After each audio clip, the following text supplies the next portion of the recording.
Hi, guys, and welcome to another episode of Finance for Founders. We have a very, very special guest today. And just to give you a little intro about her, there's a difference between growing fast and growing well. Today's guest, Kathryn Strachan, knows this better than most. After founding Copyhouse, a fintech and technology content marketing agency, Kathryn led it from one woman startup to an award winning business before successfully exiting and moving into leadership and consulting. She didn't just experience the highs of scaling, she lived through the hidden barriers, operational complexities, and leadership challenges that can break businesses on the way up. In her book, Scaling for Success: How to Build a Brand That Breaks Barriers, Kathryn shares the hard earned lessons of how to grow with purpose, with clarity, and with staying power. Now, a strategic growth advisor, she helps businesses align their brands, operations, culture, and leadership to scale not just faster, but better. Today, we explore what it really takes to build something that lasts. Kathryn, welcome to our podcast. How are you? I'm great. Thank you so much for having me. It's a pleasure to be here with you today. It's an absolute pleasure as well. So, what we tend to do, Kathryn, so that our audience get to know a little bit about you, before we ask you any questions, we tend to just ask our audience some quick fire questions so they get to know a little bit more about you. If you're ready, I'm going to go right now. I'm ready. I'm ready. Let's do this. Fantastic. Dogs or cats? Dogs. Early bird or night owl? A night owl. Books or podcast? Books. Coffee or tea? Coffee. Beach holiday or city break? City break. Cooking at home or dining out? Dining. I'm a terrible cook. Netflix series or a good book? Netflix. Morning workout or evening walk? Morning. Stay in or go out on a Saturday night? Go out. Spontaneous adventure or planned itinerary? Spontaneous. Minimalist style or bold and colorful? Both. Bold and colorful. Work to live or live to work? Are they the same? Live to work. Work to live. They're the same for me. Fantastic. And our last question is texting or phone calls? Texting. Oh my God, do not call me. Do not call me ever. I hate it when people call me. Oh goodness. Especially if I'm not anticipating it. Oh, it gives me the icks. Fantastic. Kathryn, it's been an absolute pleasure. I think our audience gets to know a little bit more about you. And if you can, just tell us in a nutshell. I know I did an intro. Just tell us a little bit more about you. Yeah, of course. So I am Kathryn Strachan. I started an agency and in the space of 5 years grew it from just myself to 32 people with over 2 million turnover. And then I sold it into a larger agency group and exited it. Since exiting, I've been working as a fractional advisor, a strategic advisor to help companies shape their strategy to understand how they're going to go to market, what that's going to look like, and how they're going to really scale successfully. Scaling quickly, like we did with the agency, but scaling quickly with a company is not an easy thing to do. You basically have to build the plane while it's flying several times over, and I am an expert at flying. Fantastic. So we're going to speak a bit about Copyhouse, but before that, tell us a little bit more about Kathryn before Copyhouse, where she grew up, her background, her upbringing, how her upbringing contributed to her entrepreneurial lifestyle. How much time do you have? I'm from the US originally, as you can probably tell by my accent. And I grew up in a very growth-minded household. So my dad is an entrepreneur. He has always had a business. Still to this day, every time I talk to him, he's got a new idea. He's got a new business plan that he's working on. He is the kind of person who's going to go get something. So he taught us from a very early age how to create opportunities. Wow. So one of the things that I'm really good at is finding opportunities, seeing opportunities that nobody else can, and making them happen. And it's something that like we were taught from basically birth how to do. So I'm one of three, and two of us own our own businesses, which is probably not surprising given the environment we were raised in. After childhood, obviously, I moved to the UK. So my husband's Scottish, and I moved here to be with him 12 years ago. I met him on a beach in Ghana. I was studying abroad and he was volunteering, and we met at a reggae night on this beach and had 5 days together. And he said to me, if I came to the UK, he'd wait for me. So he did. And that will be, we're 11 years married this month, actually, wow, and have an 8-year-old daughter. But I moved to the UK and I wasn't allowed to work. I didn't have the right visa. So I worked as a dog walker, cash in hand, dog walker on the streets of London, like hustling to make a living. And my very first client dog walking was the vice president of marketing for Yelp, their review site. So after a couple of years of watching her dog in her apartment when she was traveling for work and, being her dog walker to look after her dog Tilly, she invited me into the office as like a marketing executive. And it was the first time that I kind of saw the world of marketing and saw the world of copywriting. And, that led me to become a freelance copywriter. And that evolved into what was Copyhouse. So my idea for my business came from being a dog walker on the streets of London. The agency I set up in January 2020, which is a fantastic time to start a business for everybody who was here and not living under a rock. Obviously, COVID happened just a couple months later. When COVID happened, we were already a team of 4. I didn't want to make anybody redundant or furlough anybody. So what I did was I looked really hard at what we did and what we did well. I saw that we did a lot in the technology space and that was going to be an area that was going to grow. It was an area that there was a big need because they struggled to do their own content marketing very well. And there wasn't a lot of people in the market who were also doing it. So I saw a real opportunity, saw a real gap on the market, and I invested heavily in that. So we got the bounce back loan, and when we got the bounce back loan, we invested heavily in our marketing and in our sales and really skyrocketed. So in the space of 5 years, grew the company from just myself to a 32-person team before I exited. Wow. So I exited in August. I've been taking a little bit of a step back to recover from burnout. I was quite burnt out by the end of that journey. I think burnout is something that if you're scaling quickly, you definitely have to be aware of. So I am now back on the job market, which is super exciting, and looking for my next big opportunity, my next big challenge. But in the meantime, I'm continuing to work as a strategic advisor. I sit on a number of boards. I have my book called Scaling Success, How to Build a Brand That Breaks Barriers, which is an international bestseller in entrepreneurship in the UK as well as the US. And then I also have a podcast. Fantastic. I saw that actually. I was going to say, in 2 months from January to March, how did you said you already had 4 employees for your startup. How did that happen so quick? Did you invest your own capital into the business? What did you do to have that happen? Yeah, I did. It was also... So I marked the start of Copyhouse as when it became an agency, but a few months before that, I was working as a freelance copywriter. So, that momentum was kind of carried forward from my freelance copywriting days. But before I launched the agency, I worked as a strategist at Lloyd's. So I was working at Lloyd's.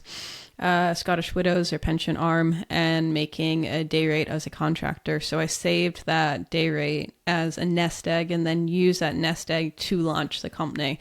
So we had a good safety net. Hiring doesn't come without its, liabilities. You become responsible for people. You're responsible for their families, for their mortgages. So I hired people knowing that I had that safety net in place. We were hiring ahead of the curve, obviously, being a relatively new company. but we had the safety net in the bank as well to make sure that, even if we didn't hit our sales targets, we had some runway there to make sure that people could get paid and, could continue to uphold their responsibilities. I think, hiring is something that people need to take seriously, because you do become responsible for somebody's mortgage and their family and for their livelihood. Most people only have one job, so they're putting all their eggs in your basket. So you have to respect that and take care of them, take care of your team. And that's exactly what I've always done. Absolutely. You've scaled the business. Now, you said you're working as a freelancer. At what point, what was the aha moment that you decided, I am going to start my own business called Copyhouse? What happened? Was there an incident? I think it was probably more of a natural evolution. I mean, the need and the demand was bigger than what I personally could deliver. I think I probably also realized pretty early on that I was not a copywriter, but I was more of I call myself an accidental copywriter. What I was meant to be and what I always will be is a business leader. So, I've always had that entrepreneur mindset. I've always been, growth oriented and minded. You just heard the situation I was raised in, the household I was raised in. So, I was an accidental copywriter because it was a route to market rather than actually being a good copywriter. So having had a copywriting team and seen what an actual copywriter looks like, that was not me. I'm just very good at seizing opportunities, making money, and jumping on those opportunities with whatever platform or lever is available. So I made myself into a copywriter, but I was more of an accidental copywriter than I really was. For our audience that do not know what copywriting, would you care to just explain it to them? Yeah. So, a copywriter does not actually deal with copyrights legally. What they do is they write digital content. So they write blogs and ebooks and white papers. In advertising, it's the people who write the slogans and the jingles. We were more long form, so we did ebooks, white papers, blog articles, that sort of thing. It's a big part of how a brand will create conversations with its audience and create relationships. Yeah. The team that I had they continue to be, fantastic at doing that. I'm not a bad writer myself, having just written my book, but I'm definitely more of an entrepreneur and definitely more of a business leader than I am a copywriter. If you were still in Copyhouse, what impact do you think AI would have had on your business right now? Quite a big one, actually. It was starting to have a big one towards the end of my time there. I use AI every single day now. I've trained an AI agent to think like I do. So, AI out of the box in and of itself doesn't produce very good content, but when you take the time to train it, to develop it, it can produce as good a content as like a junior or mid-level copywriter can. So, I think it massively changes the game. If I was still at Copyhouse, I would definitely be looking at how more of the content can be produced with AI and less with humans. Yeah. One of the biggest challenges when it comes to scaling an agency is managing payroll with the fluxes and changes and weather that will happen in new business. So, agencies may not seem it, but are very seasonal, because April, summer months, December, new business falls off a cliff. Nobody's really at their desk. Nobody's really working. Nobody's signing off new projects. But if you have a permanent team, you still have to pay your employees during these months. Yeah. If you lose a big client, the notice period normally with a client is different and takes longer to implement on payroll. So you can't just automatically get rid of somebody the second you lose a client. You normally want to give it some time, try to win it back. You don't just want to make chops and changes to your team so quickly, which then means that you're left in the situation where your payroll is not adjusting as quickly as your revenue may be.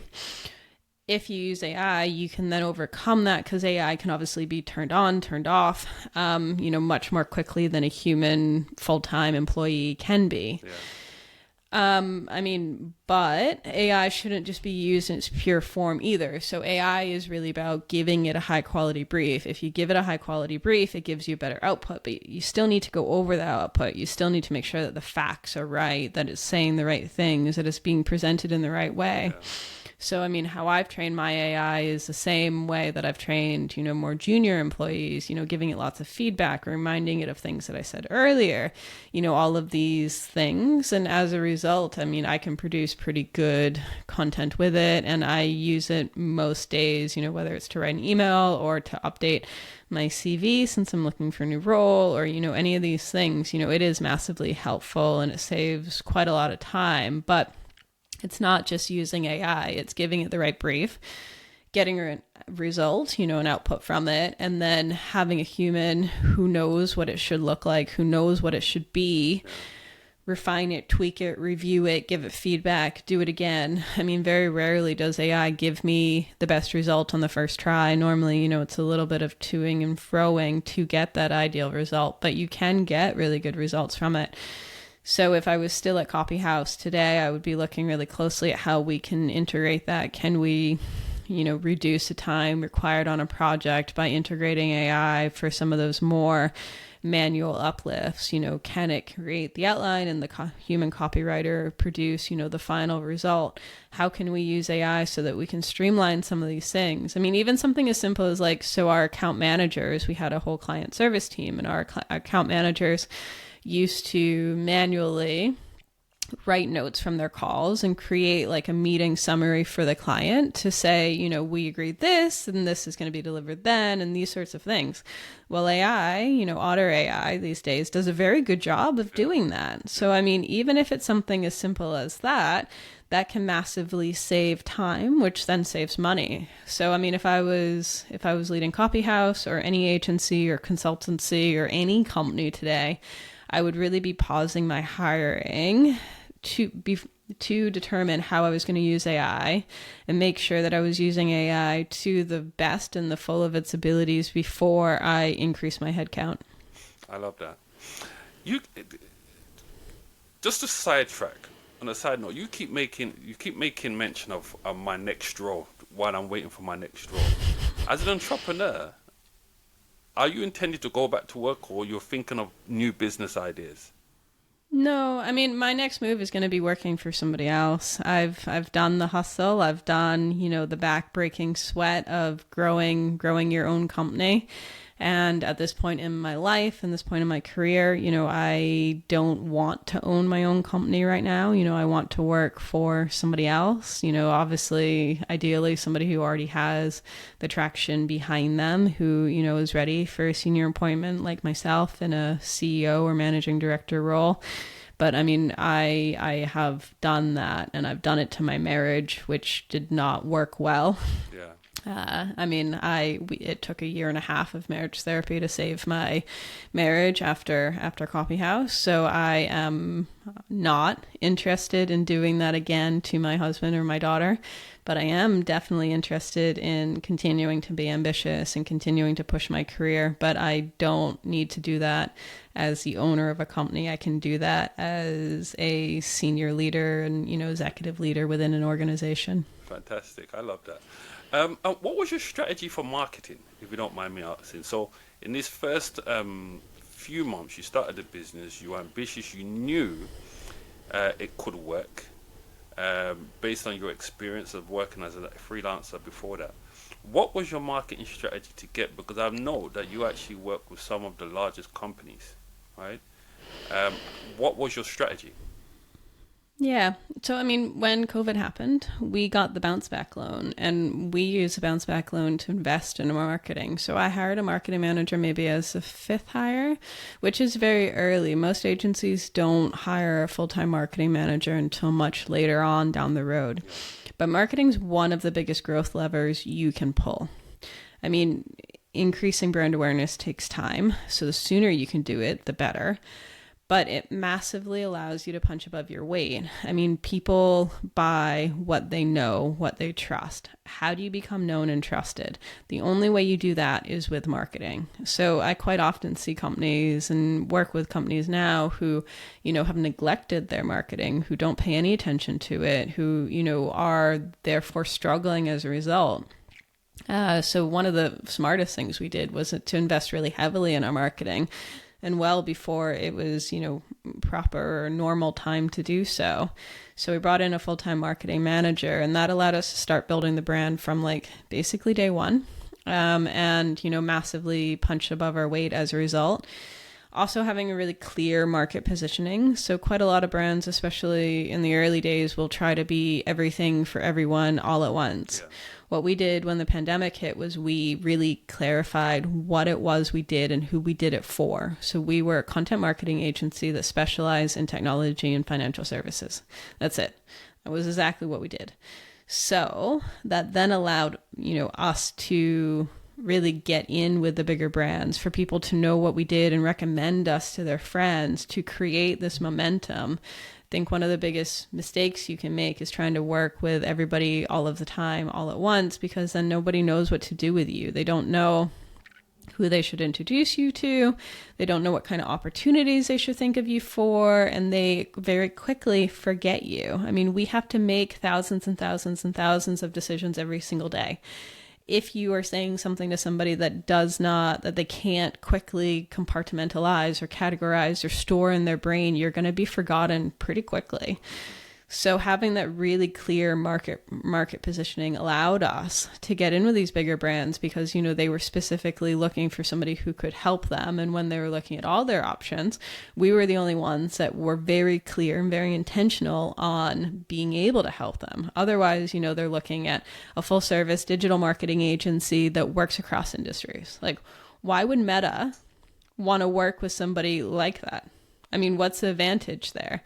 Unless they have some very impressive case studies from that specific field, why would they even be considered?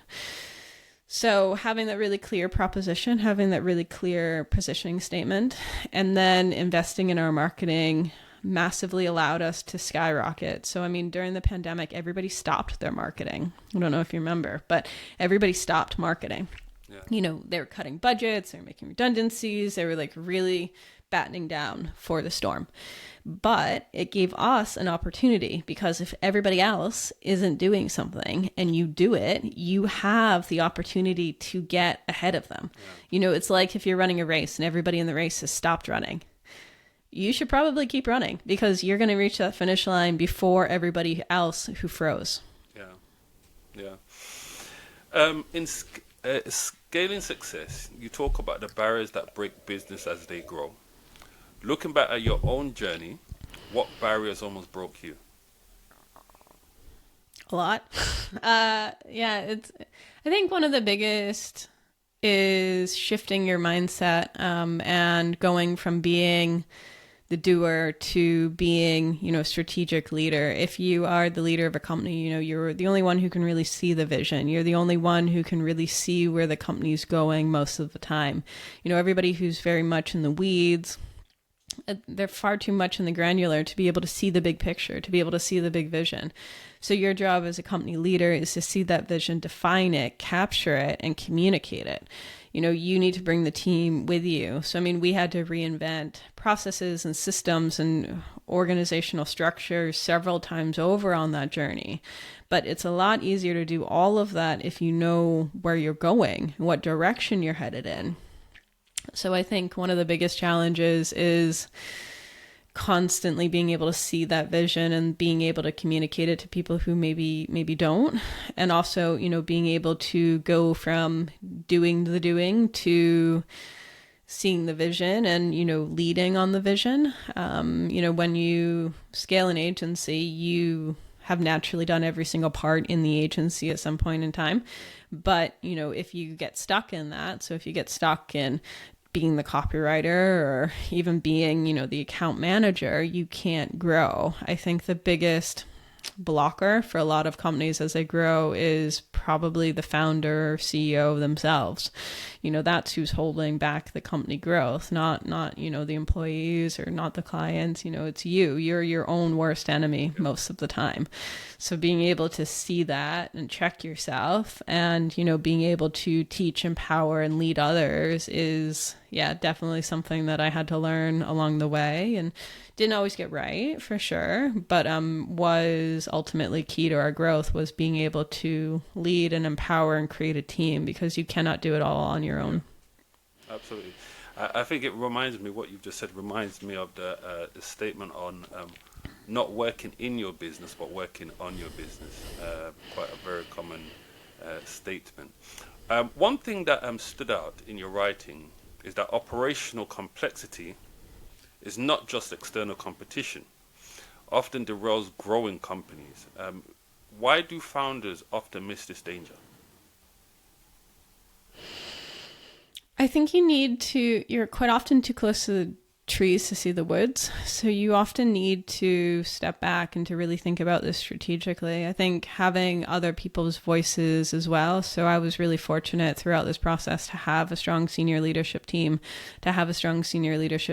who, had different views and perspectives than I did. I think one of the worst things that founders do is they surround themselves with yes people. So people who just say yes to anything they want. Where, what you really need is you need people who say no.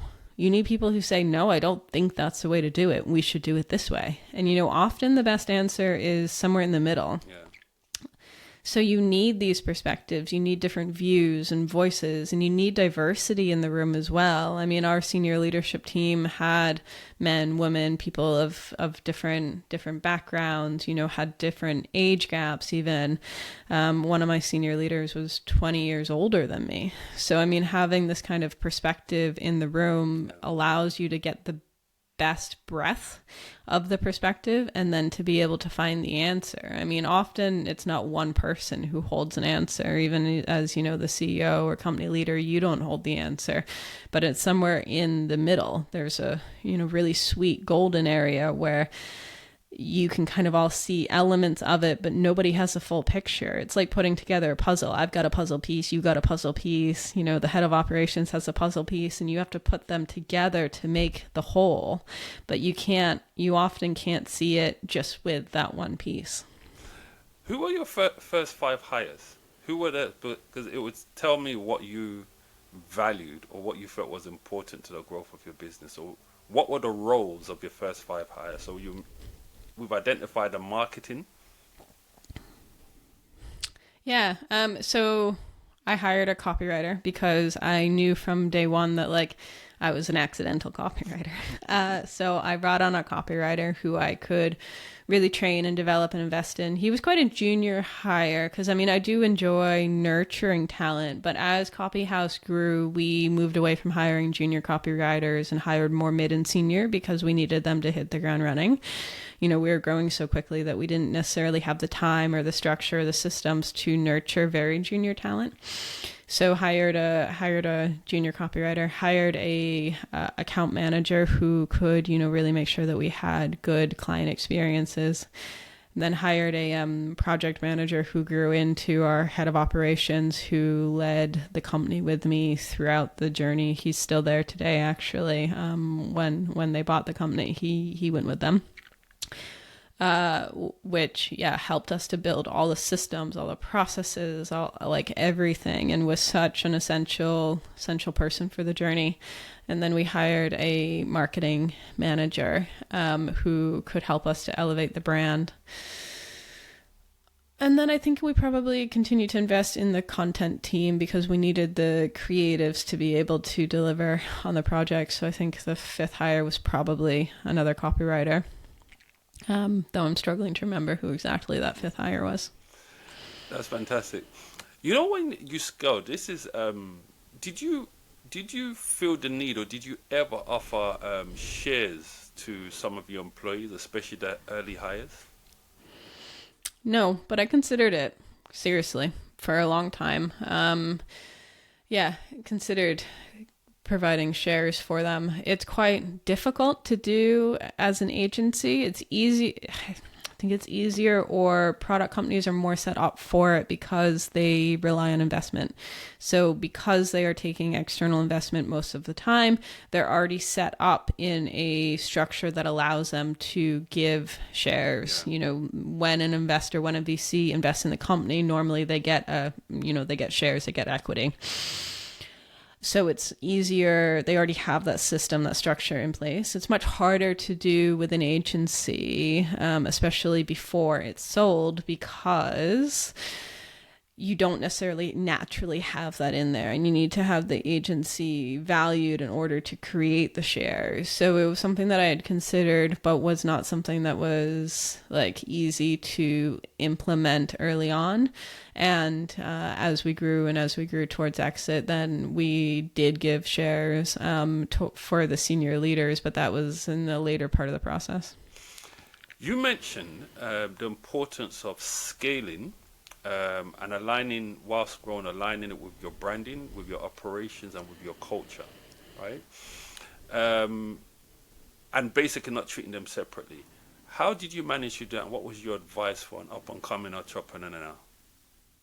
Yeah, I mean, I think so. Having a really strong senior leadership team. So I had a senior leadership team that looked after each division within the company, and we would spend a whole day together every quarter to make sure that our individual strategies were all aligned together. I think one of the biggest challenges you get is you get different people doing different things, pulling in different directions, working in silos and not working together. When you have limited resources, that's a massive problem. Yeah.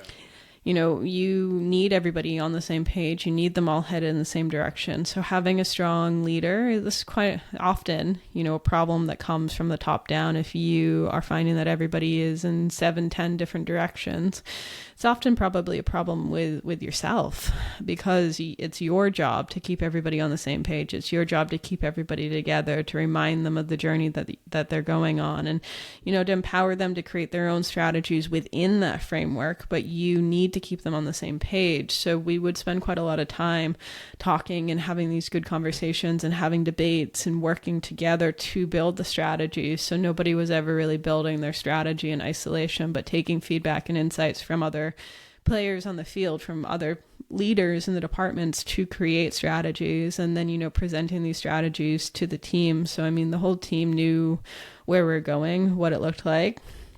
And I mean, this is really important because you may find, especially when you hire, like, early employees may not be the employees that you need forever. They may not grow into who you need them to grow into, or the business might go in a different direction, and you need to be aware of that, just the person that, works well for you at 1 million may not work well for you at 2 million. And constantly thinking critically about who you have on the team, because having the right people in the right seats is paramount for your success. Absolutely. How did you handle that as your business grew, ensuring that your team grew? Now, sometimes, unfortunately, it may result in a change. Sometimes additional learning, additional things like providing training. How did you handle that? Because obviously you just mentioned that as your company goes to 1 million, you may not have the same requirements to get to 2 million. So how did you manage that? Yeah, I mean, we had structured learning and development programs for sure. And, everybody had KPIs that they were working towards and had a learning and development budget. But yeah, I mean, sometimes it also required really hard conversations about, this is where we're going and we don't, we're worried that you don't have the skills for it. Or, this is where we're going. Is this where you want to go? Because sometimes it's not even about skills. Sometimes, that person wants to work at a really small agency and doesn't want to work at a big one.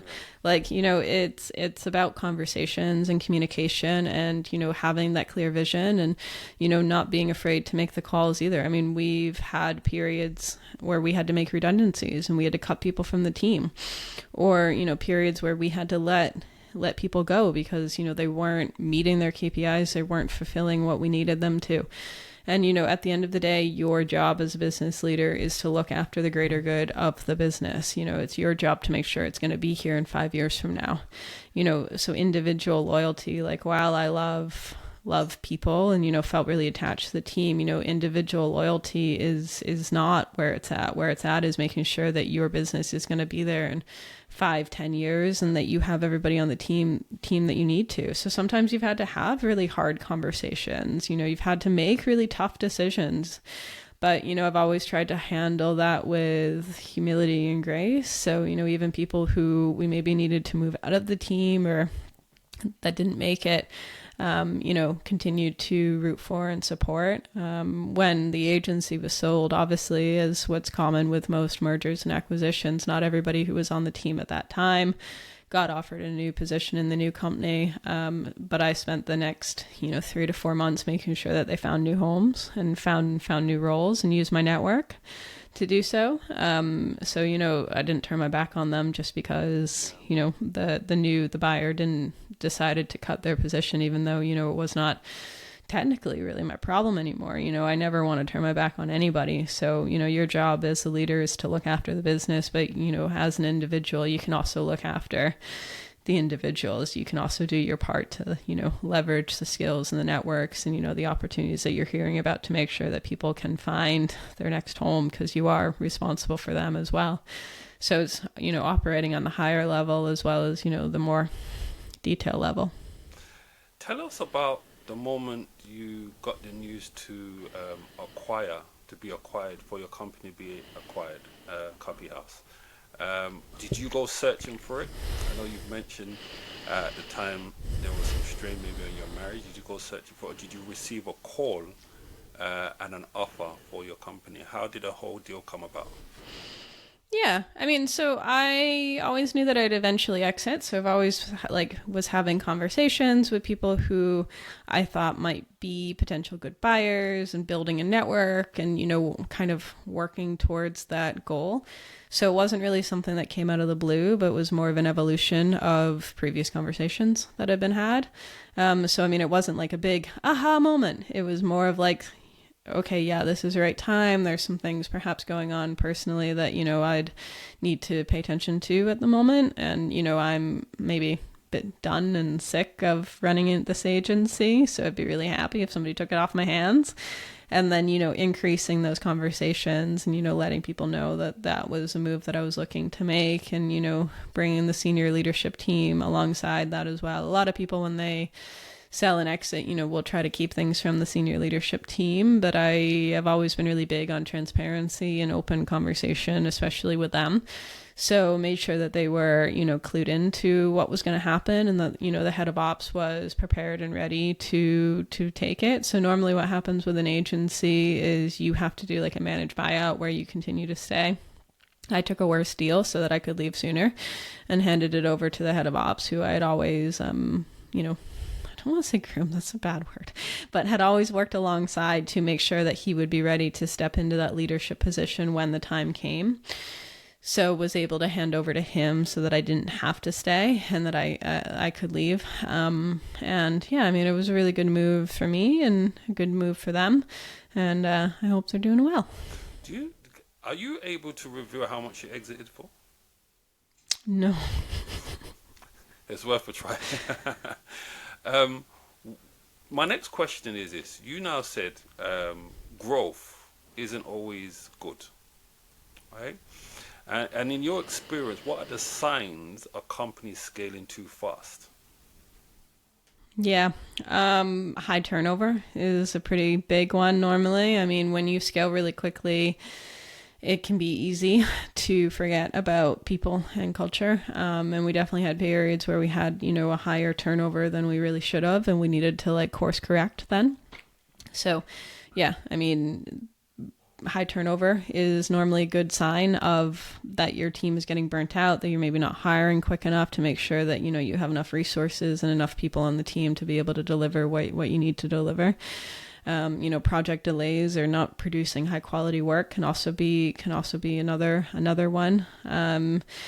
But yeah, it's also quite a personal thing because you end up burnt out. You end up sacrificing some of your more important relationships for it. So, when you think about growth, you have to think about yourself as a business leader, but also yourself outside of work. And I definitely lost myself a little bit in that process. I mean, I almost totally capsized my marriage, which, thankfully I was able to save. We did marriage therapy for a year and a half with weekly sessions, and then every other week, and then monthly, and are now in a very good place. But it took a lot of hard work to get that back on track. I missed a lot of my daughters, age 4 and 5. I missed a lot of those important milestones. And, that's something that I will never, ever get back. She's never going to be 4 or 5 again. So, I mean, you really need to not forget about some of those things, because some things in life you can't ever get back.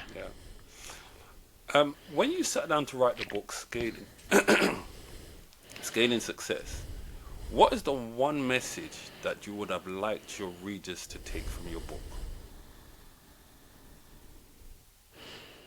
No, I guess you can do it too. And what's the worst that's going to happen? My motto in life tends to be, what's the worst that's going to happen? You go for it and you launch that company and it doesn't work. Okay, well, you just go get a job or go do something different. Or, you pursue that career path and it doesn't work out for you. So pursue a different career path. I mean, I think we forget as we get older, especially, I mean, I'm not that old, but especially as we get older, we forget that you can just do stuff, that the world is magical. You want to go be a dive instructor, you can do that.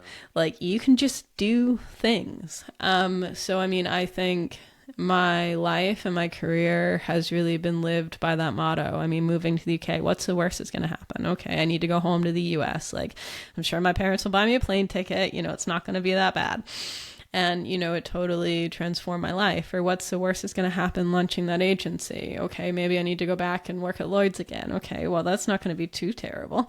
So, I mean, there's very few things in life that, the consequence is death. And as long as you're alive, what's the worst that's going to happen? Yeah. Right at the top of the show, you mentioned that you met your husband in, did you say Ghana? Yeah. What took you there? That's actually quite interesting. What led you to leave Maine? I love travel. I love geography. I think, in fact, at the start of the program, when I said to you whereabouts in America, I think that you were quite shocked that I knew where Maine was on a map. Oh, most people don't. North of New York by Connecticut. I know exactly where it is.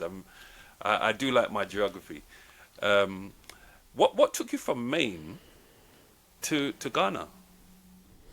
I went to study abroad. So I did an undergrad in English literature, and I wanted to study abroad, and I was looking at options for study abroad. I needed to be, because I was doing English lit, it needed to be a place that would teach in English. And I had a couple of options, but Ghana, my uncle, my dad's best friend, he's not my biological uncle, but my uncle in spirit, is from Ghana. So it was a natural choice. But I went first to South Africa with my dad, who had never left the US, and we traveled South Africa for 3 weeks, and then my dad left, and I backpacked from South Africa up to Uganda on my own.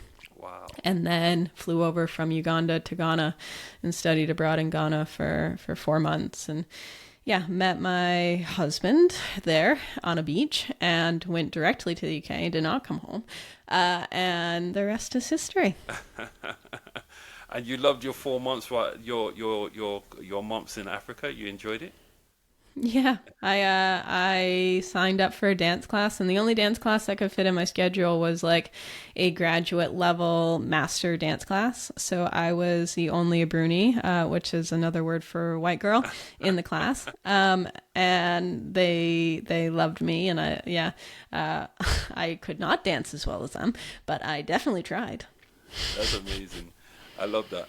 I was born and raised in the UK, in London, but my parents originally are from Nigeria, which is a neighbouring country. Yeah. So, I know. Very, very well familiar with the west of Africa. So, do you know the term of Bruni too? I did.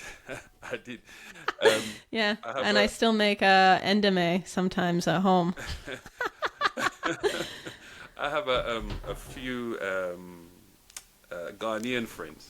So they may say, statements like Ga and Twi, Eti saying, yeah. So we just greet ourselves in the in their tongue. So in fact, some of my very very good friends are Ghanaian, so very very familiar. Learned with to a Zuntu dance, which is like their version of hip hop. Yeah. Which is a lot of fun because if you go to a bar or a club or anywhere, like everybody is dancing. So if you can dance with them, that is just the best. What about food? Did you have any special dishes or best dishes you had when you were there? Yeah, Indame. Still cook it now as like a drunk. Wow. I mean, it was like a drunk street food, right? Like, it's fried noodles with, made with like instant noodles Yes. with like fried vegetables and egg and stuff. Yes. And I mean, we still sometimes make it as like a quick dinner Yes. now. Yes. So it's something that we've brought with us. My kids absolutely love Indomie. So, lastly, this is just a few of my last questions. What would you like your legacy to be? I mean, you have accomplished so much. I have to say that. And what would you like your legacy to be? Yeah, I mean, I think these days I'm kind of focusing on trying to make a difference in the world. So I volunteer with my local Brownies troupe to help shape the future generations of leaders, and I'm looking for trustee roles where I can do that and use my business acumenship as well. But I mean, I think it's probably quite natural to reach a point in your career where you go, okay, well, I've done enough now to, help companies that are making money and help the big banks and help companies that are maybe not doing so good in the world. And now I want to use my skills to do good in the world. So, I mean, that's definitely something that I'm looking for in my next opportunity, but it's something that I'm doing locally on a volunteer level. I love that. And your next role, based off all your experience, what value do you believe you can bring to your next role? So much. I mean, I'm really good at building business strategy. I'm really good at thinking across departments and, seeing the bigger vision.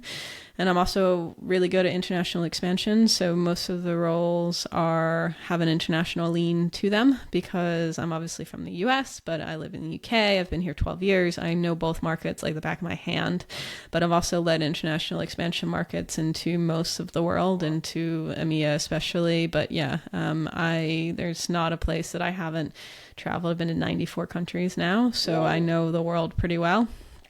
And yeah, so most of my roles have an international lean as well. But yeah, really looking for a senior leadership role where I can really push the boundaries, can really accelerate and, challenge myself, but can use all of the skills and all of the experience that I have from having run an agency and, having led a business, to hopefully do some good for the world. Fantastic. Kathryn, it's been an absolute pleasure. Before we sign off, do you have any last messages you want to give to our audience? Yeah, buy my book. Buy my book. Check out my podcast. Follow me on LinkedIn. Like, don't be a stranger. Come say hello. If you've listened to the podcast and enjoyed it, I'd love to hear from you. So, yeah, drop me a line. Fantastic. Kathryn, thank you for being on our podcast, Finance for Founders. To our audience, this podcast will be out, I believe, within the next week or so. And so her details, her LinkedIn, and all of the information to her will be on the description. So feel free, by all means. And Kathryn, once again, just want to really, really appreciate you for the time that you've taken today to be on our podcast. Honestly, you have given us a wealth of information, a wealth of knowledge in the entrepreneurial space, and so really, really want to appreciate you for taking the time to be here today. Well, thank you for having me. It's been a pleasure. Likewise. Take care, guys, and we'll see you in our next episode. Bye.